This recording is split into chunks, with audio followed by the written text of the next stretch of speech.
Selamat datang di channel BH Korslet. Dukung kami dengan komentar Anda, atau like aja dulu kan itu gratis.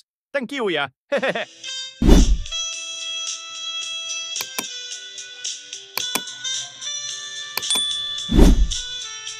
Bab 469. Setelah Bibi Helen selesai berbicara, Keira mengerutkan alisnya. Keira berkata, "Aku ingin memperbaiki hubungan yang tegang dengan keluarga Yil menjadi hubungan yang baik, tapi menurutmu apakah dengan hanya meminta maaf, keluarga Yil akan melupakan masalah ini?" Dia tidak ingin membawa akhir yang buruk bagi keluarga Olsen karena urusan pribadinya. Selain itu, dia berencana untuk bekerja sama dengan keluarga Yil. Meskipun saran Helen agak ekstrim, Keira tidak keberatan menanggung sedikit penghinaan jika itu bisa memperbaiki hubungan. Lagi pula, menemukan ibunya juga merupakan masalah yang mendesak. Helen langsung berkata, "Saya akan turun tangan dan menjadi penengah bagi Anda." Percayalah, kata-katanya membuat Keira sedikit ragu. James segera menjelaskan, Bibi Helen berasal dari keluarga Yil. Dia bibi dari pihak ayah Austin. Keira terkejut. Ia tidak pernah membayangkan bahwa keluarga Olsen dan Yil memiliki hubungan pernikahan. Jika memang begitu, mengapa Lady Yil harus membuat segalanya jadi tidak menyenangkan? Helen mendesah dan berkata, "Kira, sejujurnya, masalah ini terutama karena adik iparku terbawa suasana. Kau tidak mengenalnya, dia hanya ingin menyelamatkan muka. Dia dulu tergila-gila pada ayahmu, dan meskipun mengejarnya begitu lama, ayahmu tidak pernah meliriknya sedikitpun. Dia telah menyimpan dendam sejak lama, selalu ingin membuktikan dirinya kepadanya. Jika situasi ini melibatkan salah satu saudara laki-laki, termasuk Alice, adik iparku tidak akan mempermasalahkannya sebesar ini." Dia menatap Keira. "Kau tidak membuat masalah ini setelah kau kembali. Lebih seperti ayahmu yang menyeretmu ke dalam masalah ini. Tapi sekarang bukan saatnya untuk mencari tahu siapa yang benar atau salah. Itu tidak pernah menjadi masalah besar sejak awal. Jackson selalu main-main. Apakah kau pikir Lady Yil tidak tahu kebenarannya? Dia hanya tidak bisa menelan harga dirinya." Helen melanjutkan, "Saya datang ke sini hari ini dengan maksud untuk bertindak sebagai mediator. Sebagai generasi muda, jika kalian pergi bersama saya untuk meminta maaf kepada saudara ipar saya, mengakui bahwa kalian terlalu keras, kita dapat menyelesaikan krisis ini di antara kedua keluarga kita, yang akan baik untuk kedua belah pihak." Melihat Helen berbicara dengan begitu tulus, Keira berdiri dengan tegas. "Baiklah, Bibi Helen, aku akan mendengarkanmu. Ayo pergi." James dan Kate segera mengikutinya. "Kira, kami akan pergi bersamamu." "Itu tidak perlu." Keira menghentikan mereka. "Membawa begitu banyak orang ke sana tidak baik, itu akan terlihat seperti kita ingin memprovokasi mereka. Hanya Bibi Helen dan aku saja sudah cukup." Dia menghentikan Louis untuk mengikutinya dan pergi ke keluarga Yil hanya bersama Helen. Mereka tidak ditolak di pintu, tetapi kepala pelayan mengantar mereka ke ruang tamu, bukan ruang tamu. Wajah Helen menegang. Setiap kali dia kembali ke rumah ibunya, dia diperlakukan seperti di rumahnya sendiri. Sejak kapan mereka mulai bersikap sopan? Tampaknya kakak iparnya memang marah pada mereka. Helen menghela napas lagi, melirik Keira, dan berkata, "Jangan khawatir, dan jangan takut. Kakak iparku mungkin terlihat dingin di luar tetapi hangat di dalam, dia tidak akan melakukan apapun pada wanita muda sepertimu."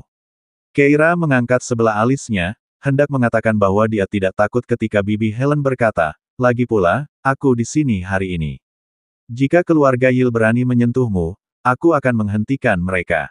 Keira tidak tahu harus berkata apa. Ia ingin mengatakan bahwa tidak perlu melakukan itu, orang-orang ini mungkin bukan tandingannya.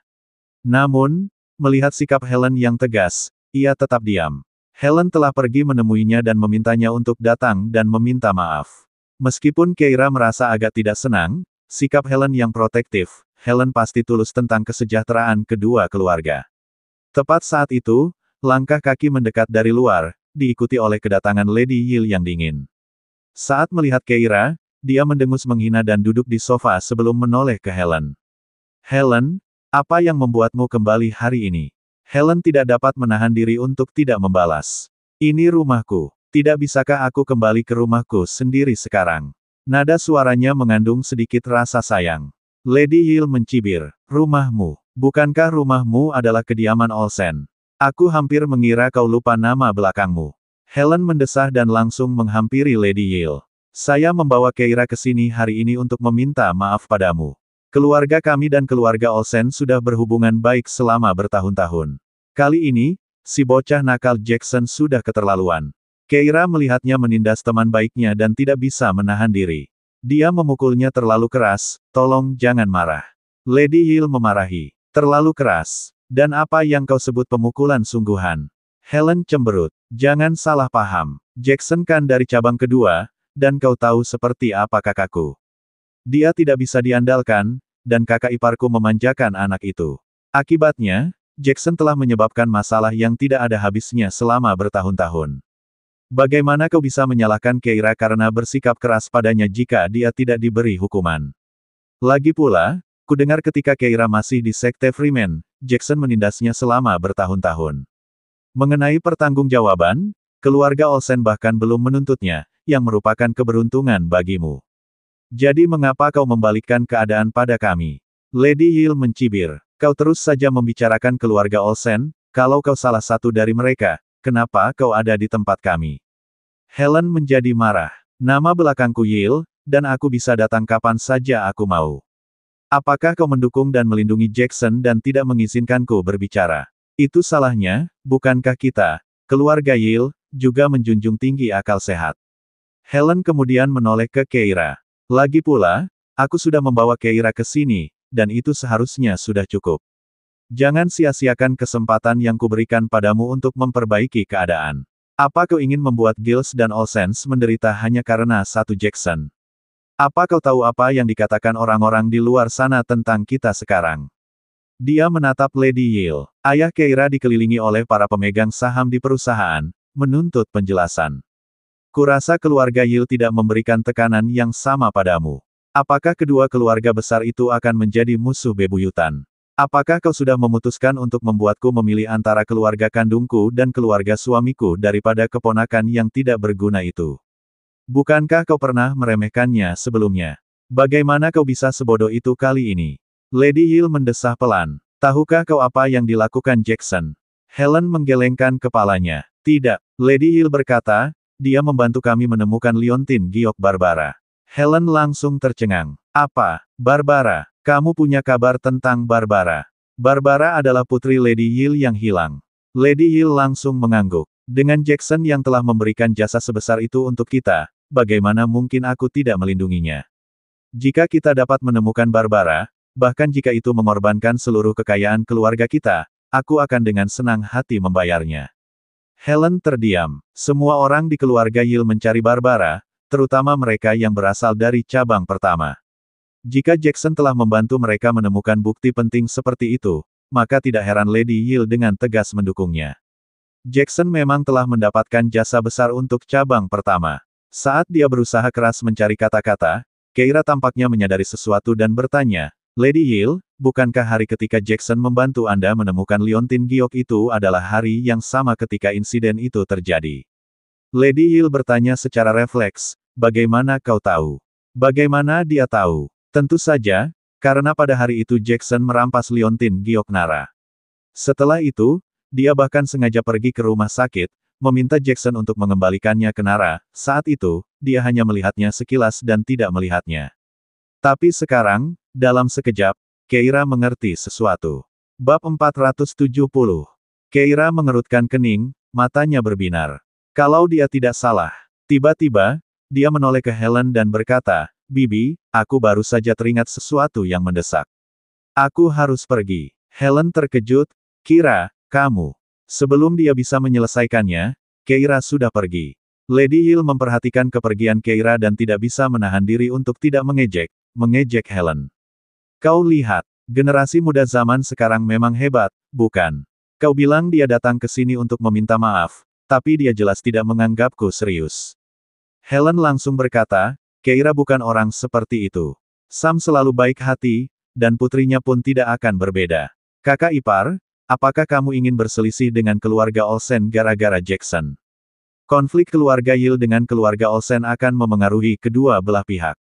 Tidak ada yang akan diuntungkan darinya. Desas-desus sudah beredar, yang menunjukkan bahwa perang akan segera terjadi antara kedua keluarga. Saham keluarga Olsen perlahan-lahan menurun.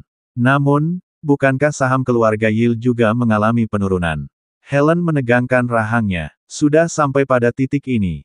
Lady Yil mendesah. Sudah kubilang. Jackson membantuku menemukan informasi tentang Barbara, dan aku tidak bisa mengabaikannya.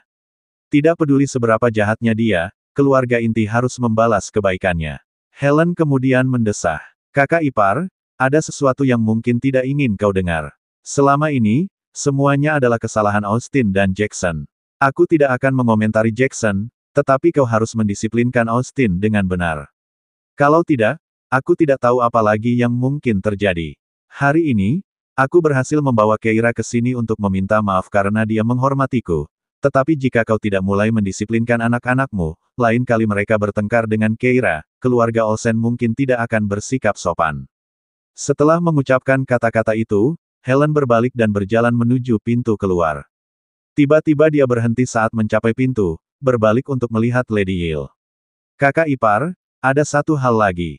Aku tidak yakin apakah aku harus membicarakannya. Di antara gadis-gadis yang mereka bully, ada seorang gadis bernama Nara, dan dia gadis yang sangat menyedihkan. Saat membela perlakuan buruk mereka terhadap Nara, pernahkah kau mempertimbangkan kehidupan seperti apa yang mungkin dijalani Barbara sekarang? Nara kira-kira seusia dengan Barbara. Jika Barbara bertemu dengan orang-orang seperti keluargamu, seberapa putus asanya dia? Kata-kata itu membuat Lady Yil duduk tegak. Dia menegangkan rahangnya, melotot ke arah Helen seolah-olah kata-kata yang baru saja diucapkannya adalah kutukan yang kejam. Helen mendesah. Tempatkan dirimu pada posisi mereka.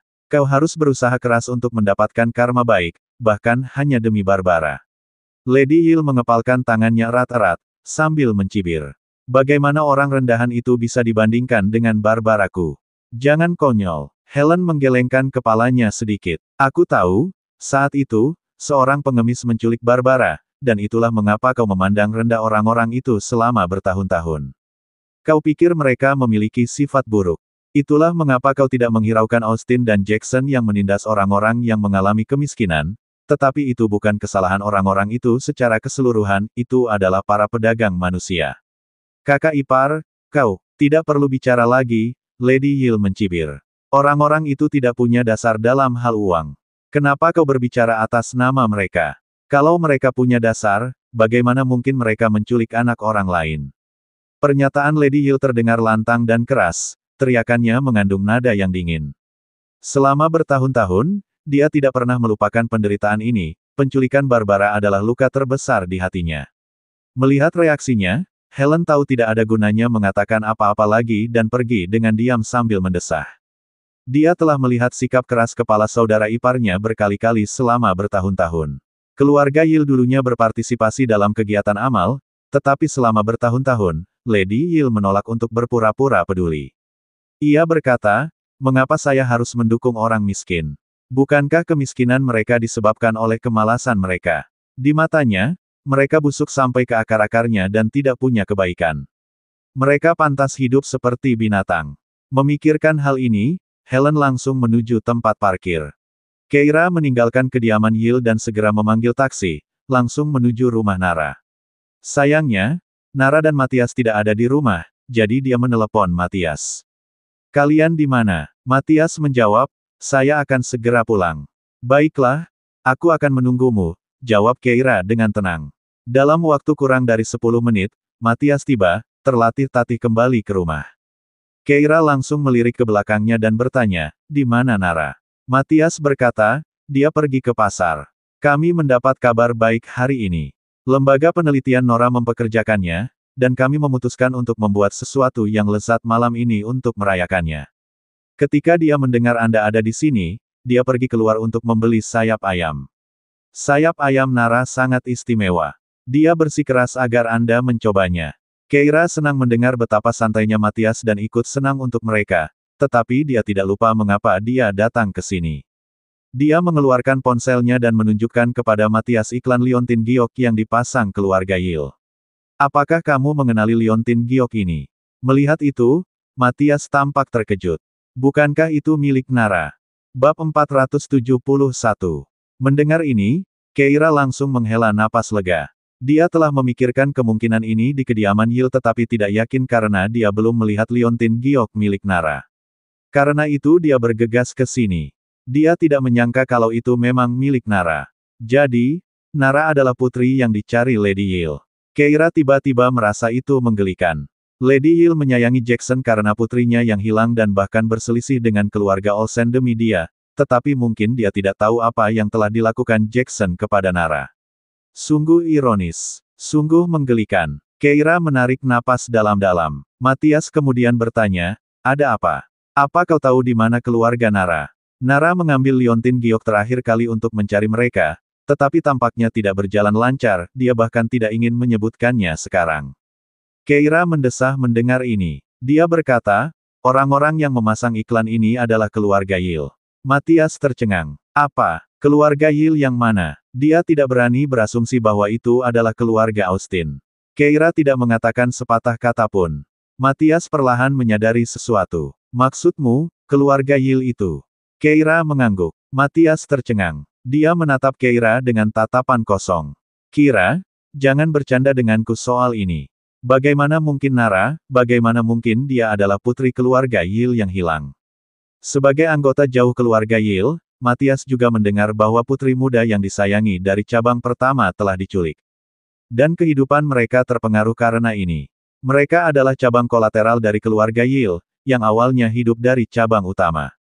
Cabang utama bahkan menetapkan tunjangan hidup dasar untuk cabang-cabang kolateral. Setelah beberapa kali perpecahan dalam keluarga, banyak saudara jauh yang kesulitan untuk memenuhi kebutuhan hidup. Tetapi sejak gadis kecil itu hilang, tunjangan itu dibatalkan karena Lady Yale menyebarkan berita bahwa meskipun telah melakukan banyak perbuatan baik, tidak ada seorang pun yang melindungi putrinya. Orang-orang berpenghasilan rendah harus berusaha untuk mandiri dan tidak hidup seperti pengemis. Setelah kehilangan tunjangan, kehidupan keluarga Matthias menjadi lebih menantang karena pendapatan orang tuanya yang rendah. Setelah mengadopsi Nara, mereka berjuang untuk memenuhi kebutuhan hidup. Kemudian, ketika kedua orang tuanya jatuh sakit parah, Matthias dan Nara pergi mencari bantuan dari kepala keluarga Yale. Dulu ada subsidi untuk penyakit di klan, dan anggota bahkan dapat mengambil pinjaman dan membayarnya kembali nanti. Namun, ketika mereka sampai di sana, kepala klan menatap mereka dengan ekspresi yang tak terlukiskan dan berkata, subsidi juga dibatalkan. Kalian harus mencari tahu sendiri. Tanpa uang untuk operasi, orang tuanya hanya bisa pulang untuk menunggu kematian. Setelah kedua orang tuanya meninggal, Matthias dan Nara semakin bergantung satu sama lain. Matthias putus sekolah lebih awal untuk bekerja hanya untuk membiayai sekolah dan biaya hidup Nara. Tiba-tiba Matthias merasa ingin tertawa. Dalam misteri takdir, dia dan Nara dipertemukan. Dia terkekeh pelan lalu mendongak ke arah Keira, ingin mengatakan sesuatu tapi tidak tahu bagaimana cara mengatakannya. Dia tiba-tiba mengerti rasa bersalah Nara terhadapnya dan mengapa dia tetap bungkam tentang siapa keluarganya setelah mengetahui kebenarannya. Nara pasti merasa berhutang padanya. Matthias menitikkan air mata, dan memegang lengan Keira. Ayo, kita ke pasar untuk mencari Nara. Nara terlahir sebagai putri kecil di keluarga Yale, jadi dia tidak seharusnya harus menderita bersamanya di sini. Melihat reaksi Matthias, Keira mengangguk dan berangkat ke pasar bersamanya. Namun setelah beberapa langkah, mereka bertabrakan dengan tetangga yang sedang berlari cepat kembali. Melihat mereka, tetangga itu berteriak, Matthias, cepatlah. Nara dalam masalah. Di pasar, Nara sedang berbelanja. Bisa bekerja untuk Nora dan mendapatkan gaji magang sebesar itu sungguh di luar dugaannya. Ia pun merasa senang, langkahnya pun terasa lebih ringan. Namun tanpa diduga, dia bertemu dengan tamu tak diundang tepat saat dia mendekati kios daging. Itu Austin. Austin, bersama beberapa penjahat, mengawasinya dari kejauhan sambil mengisap permen lollipop dengan seringai di wajahnya. Merasakan tatapannya, Nara secara naluriah melangkah mundur dan berbalik untuk pergi. Tetapi Austin memberi isyarat, dan para preman kecil yang mengikutinya segera menyerbu ke depan, menghalangi jalannya. Nara berbalik dengan keras kepala, melotot tajam ke arah saudara laki-laki yang tidak dikenalinya itu. Austin menatapnya sambil mencibir. Nara, ikut aku. Nara langsung menggelengkan kepalanya. Austin berkata, jika kamu tidak datang dengan tenang, aku akan memaksamu. Setelah itu, Austin memberi isyarat kepada orang-orang di sekitarnya. Tangkap dia untukku. Para pengawal di kedua sisi segera meraih lengan Nara dan menyeretnya ke arah sebuah mobil van yang diparkir di dekatnya. Nara melawan sekuat tenaga namun tidak dapat melepaskan diri. Para pedagang di sekitar tidak dapat menahan diri untuk menunjuk dan bergosip. Karena terintimidasi oleh kehadiran Austin, tidak seorang pun berani campur tangan. Nara melotot tajam ke arah Austin, tidak dapat menggunakan bahasa isyarat karena kedua lengannya terikat. Dia berbicara datar, setiap kata diucapkan dengan penuh pertimbangan. Kenapa kau melakukan ini? Austin mencibir. Mengapa? Tentu saja karena Jackson telah menerima berita tentang saudara perempuannya. Namun Jackson mengaku merasa dirugikan dan ingin melampiaskan kekesalannya kepada Nara. Baru setelah itu ia akan memberitahu Austin informasi tentang adiknya. Jadi, Nara harus menanggung siksaan itu demi saudara perempuannya. Bab 472. Austin menatap Nara dengan jijik. Mau tahu kenapa? Kamu tidak layak. Dia masuk ke dalam mobil, duduk di kursi penumpang, dan berkata, ayo pergi. Sementara itu, Keira dan Matias tiba dengan tergesa-gesa. Mereka dengan cemas berjalan menuju tempat Nara biasa membeli bahan makanan, tetapi mereka tidak menyadari bahwa mobil Austin telah melaju melewati mereka. Saat mobil itu lewat, Nara melihat mereka berdua. Dia berusaha keras untuk menarik perhatian mereka dengan mengetuk-ngetuk jendela, tetapi begitu dia berusaha, dia dijepit oleh lengan seseorang, dan kemudian tamparan keras mendarat tepat di wajahnya. Bergerak lagi, dan aku tidak akan bersikap lembut. Tamparan itu begitu keras hingga pikiran Nara menjadi kosong, dan dia jatuh lemah di kursi. Austin mencibir, lalu mobilnya pun melaju. Setelah Keira dan Matias tiba di kios kelontong, mereka mendapati kekacauan, dan keranjang belanja Nara masih tergeletak di lantai. Pupil mata Matias mengecil, dan ia mengambil keranjang itu, sambil bertanya, di mana wanita muda yang membawa keranjang ini? Di mana dia? Seorang pejalan kaki yang baik hati berkata, sepertinya dia menyinggung seseorang. Dia langsung dimasukkan ke dalam mobil dan dibawa pergi. Baru saja dibawa pergi, kaki Matias lemas, dan dia hampir jatuh ke tanah. Dia segera menoleh ke Keira. Keira, tolong dia. Keira melihat orang-orang di sekitarnya. Siapa yang membawanya? Apakah dia terluka? Tidak, dia terlihat baik-baik saja. Kalau begitu, itu pasti Austin, bukan Jackson. Keira menyadari sesuatu dan menatap langsung ke arah Matias. Austin biasanya tidak akan mengincar Nara. Jackson pasti yang mengirimnya, jadi mereka pasti sudah pergi ke rumah sakit sekarang. Ayo kita ke sana sekarang. Matias mengangguk, oke. Keduanya meninggalkan pasar, dan baru saat itulah Keira menyadari betapa menyebalkannya dia tidak membawa Louis bersamanya hari ini. Dia tidak punya mobil. Mereka hanya bisa memanggil taksi dan bergegas ke rumah sakit. Dalam perjalanan, Matias berkata dengan cemas, siapa yang tahu apa yang akan mereka lakukan pada Nara? Bagaimana jika dia terluka? Mereka berani menculik seseorang di siang bolong dengan begitu berani. Seolah-olah mereka tidak punya dasar. Kira, apa yang harus kita lakukan? Keira menarik napas dalam-dalam. Sekarang aku akan menelepon Lady Hill untuk menjelaskan identitas Nara. Dia pasti aman. Dia mengeluarkan ponselnya dan menelepon Lady Hill, tetapi pihak lain tidak mau mengangkatnya. Di atap rumah sakit, Lady Hill duduk di depan Jackson. Apakah kau sudah menemukan Barbara? Jackson menatap Lady Hill dengan tatapan muram. Ya, aku menemukannya. Bibi, asalkan Bibi bisa menjaga Nara untukku hari ini, aku akan memberitahu Bibi di mana putri Bibi berada. Jackson sangat marah. Setelah Nara diterima di Nora Research Institute, Jackson menjadi bahan tertawaan. Dia online hari ini dan melihat orang-orang mengejeknya.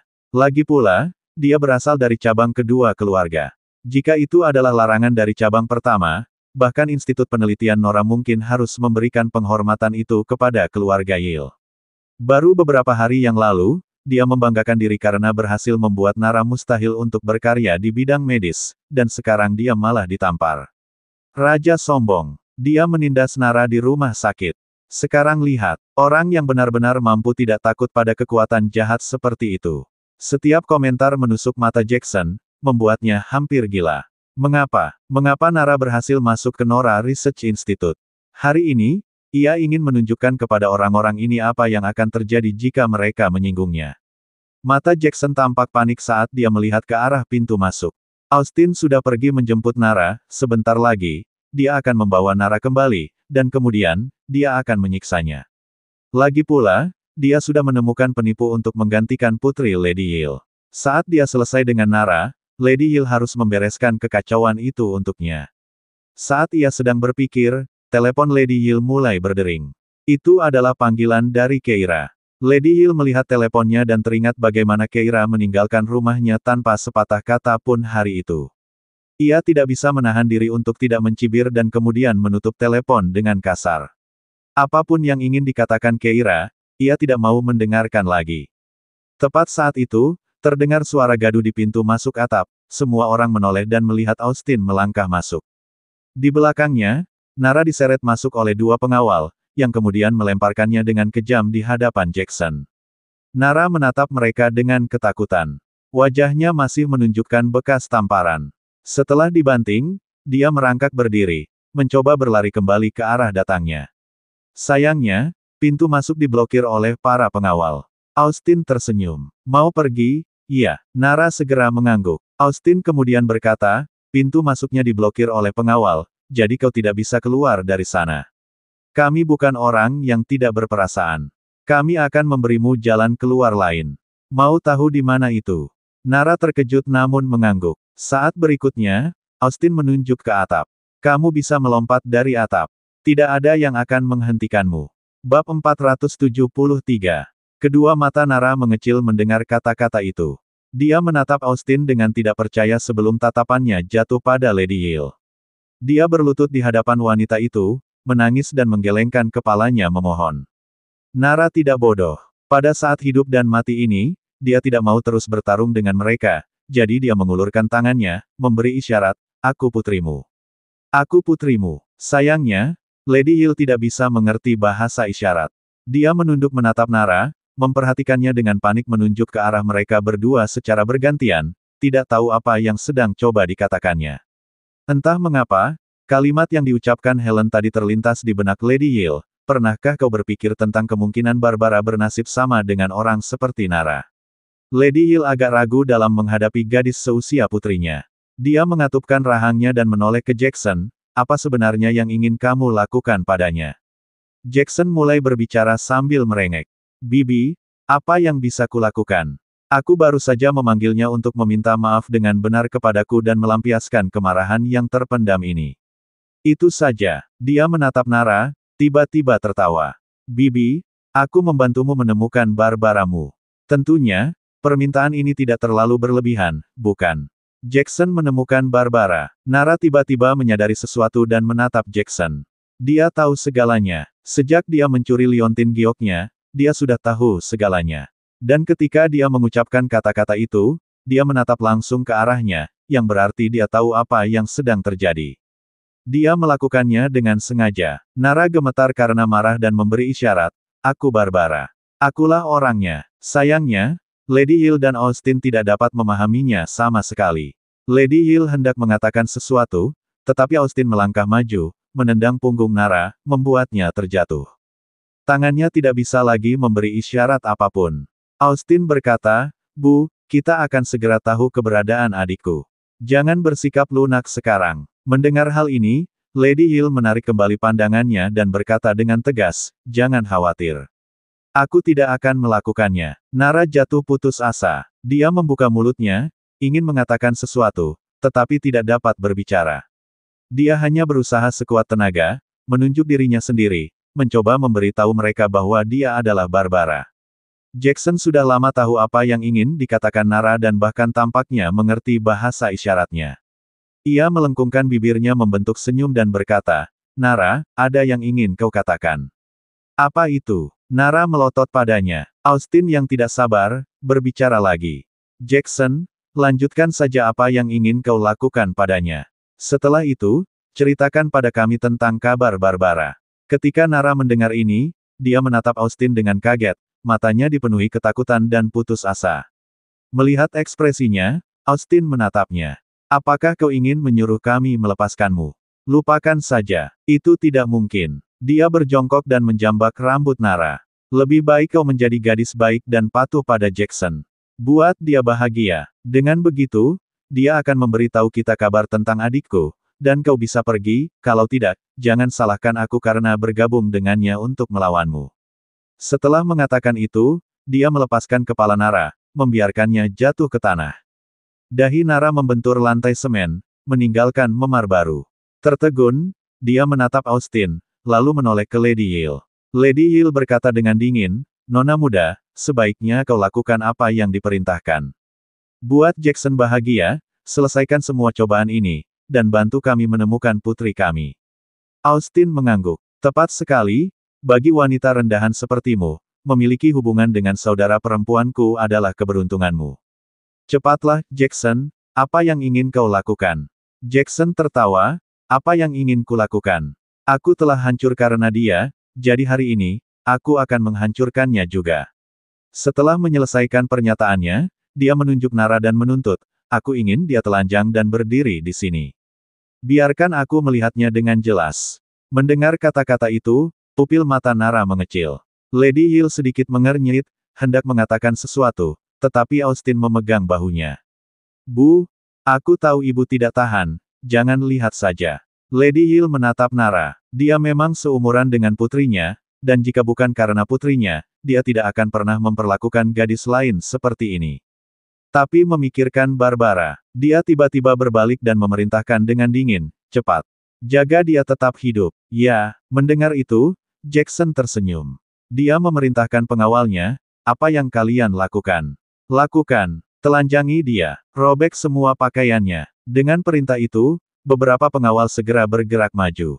Nara gemetar seluruh tubuhnya, takut dengan kemunculan mereka, namun berusaha keras untuk menjauh. Dia menatap mereka dengan ketakutan, matanya dipenuhi air mata. Tidak, jangan perlakukan dia seperti ini. Tidak, Nara menangis terseduh-seduh sambil melambaikan tangannya dengan panik namun tidak berhasil. Bahasa isyarat dan permohonannya untuk meminta bantuan kepada Austin dan Lady Yale sama sekali diabaikan. Pada saat itu, dia agak menyesalinya. Dia tidak berani mengakuinya karena keras kepala dan telah menempatkan dirinya dalam situasi ini.